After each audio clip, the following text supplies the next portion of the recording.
नमस्कार, आप देख रहे हैं न्यूज फॉर नेशन और मैं हूं प्रियदर्शन। जदयू सांसद और राज्यसभा के उपसभापति हरिवंश की उलझनें बढ़ती हुई दिख रही हैं।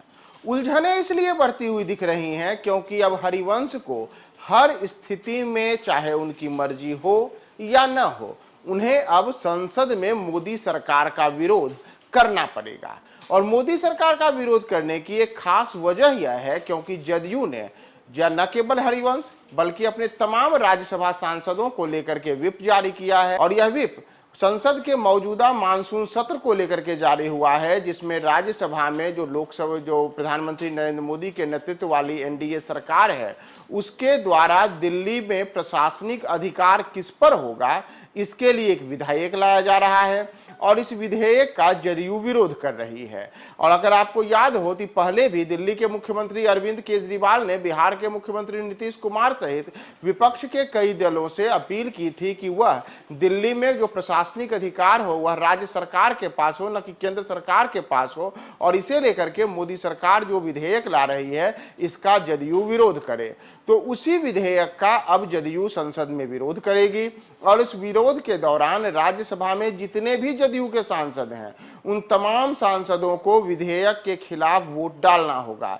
तो इसमें हरिवंश भी शामिल रहेंगे और बाकायदा हरिवंश को लेकर के व्हिप भी जारी किया गया है। दरअसल कोई भी राजनीतिक दल अपने तमाम जो राज्यसभा या लोकसभा के निर्वाचित प्रतिनिधि होते हैं उन्हें लेकर के व्हिप जारी करती है और उस व्हिप के बाद यह अनिवार्य रूप से हो जाता है कि जो निर्वाचित प्रतिनिधि हैं उस पार्टी के, उन्हें अपनी पार्टी के रुख के अनुरूप ही वहां पे वोटिंग करना होता है। और अगर कोई निर्वाचित प्रतिनिधि यानी कि जो राज्यसभा या लोकसभा में निर्वाचित सांसद हैं वह अपनी पार्टी के रुख के अलग अपना रुख अख्तियार करते हैं तो उस स्थिति में उनके खिलाफ अनुशासनात्मक कार्रवाई हो सकती है। और चूंकि हरिवंश को लेकर के उलझनों की बात इसलिए क्योंकि अगर आप याद करें तो हरिवंश पिछले कुछ समय से लगातार केंद्र की मोदी सरकार के साथ निकटस्थता को लेकर के आलोचनाओं से घिरे रहे हैं। जैसे जब पिछले कुछ सप्ताह पूर्व ही नए संसद भवन का उद्घाटन हुआ तो उसका जदयू ने विरोध किया था। जदयू के तमाम सांसद उस उद्घाटन सत्र का बहिष्कार किए थे। बावजूद इसके उपसभापति के नाते हरिवंश वहां उपस्थित रहे थे। न केवल वे वहां मौजूद रहे थे बल्कि उन्होंने प्रधानमंत्री नरेंद्र मोदी के साथ मंच भी साझा किया था और उस दौरान उन्होंने संदेश भी पढ़ा था। इस सब को लेकर के हरिवंश अपनी ही पार्टी से में आलोचनाओं में घिर गए थे और पार्टी जो जदयू है, जदयू के कई नेताओं ने सामने आकर के हरिवंश को लेकर के कहा था कि हरिवंश ने अपने कलम और अपनी जमीर को गिरवी रख दिया है।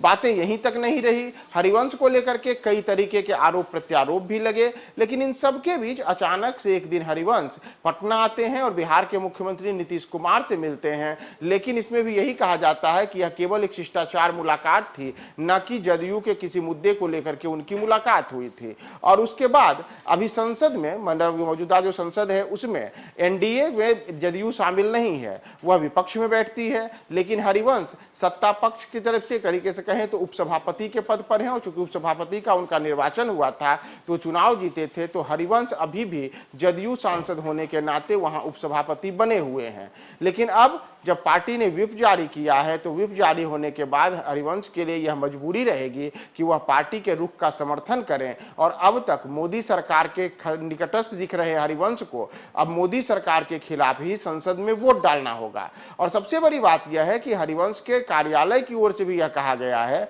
कि उनके राज्यसभा के कार्यकाल के दौरान यह पहला मौका है जब उनके लिए जदयू ने व्हिप जारी करके उनको अनिवार्य रूप से कहा है कि आपको इस व्हिप के अनुरूप संसद में अपने तमाम जो हमारी पार्टी का रुख है उसके अनुरूप चलना होगा। और राज्यसभा में जो जदयू के चीफ व्हिप हैं अनिल हेगड़े, उन्होंने भी कहा है कि जी हां, हमने पार्टी के तमाम राज्यसभा सांसदों को व्हिप जारी किया है और इसमें हरिवंश भी शामिल है। हालांकि उन्होंने कहा है कि हमें यह नहीं मालूम कि पहले इस तरीके का व्हिप हरिवंश को लेकर के जारी हुआ है या नहीं हुआ है, लेकिन यह पार्टी का अधिकार है और पार्टी का नियम है कि वह अपने राज्यसभा के सांसदों के लिए व्हिप जारी करती है। तो हमने हरिवंश के लिए व्हिप जारी किया है और उन्हें चाहिए कि वे व्हिप के अनुरूप ही संसद में जो जदयू का रुख है उसका समर्थन करें।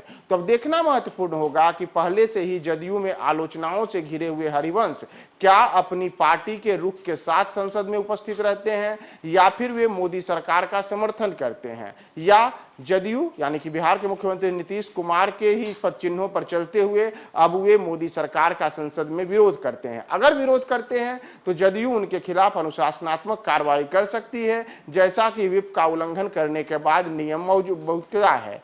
तो यह आगे आने वाले समय में हरिवंश की राजनीति के लिए बेहद महत्वपूर्ण होगा कि उनका अब संसद में रुख क्या रहता है।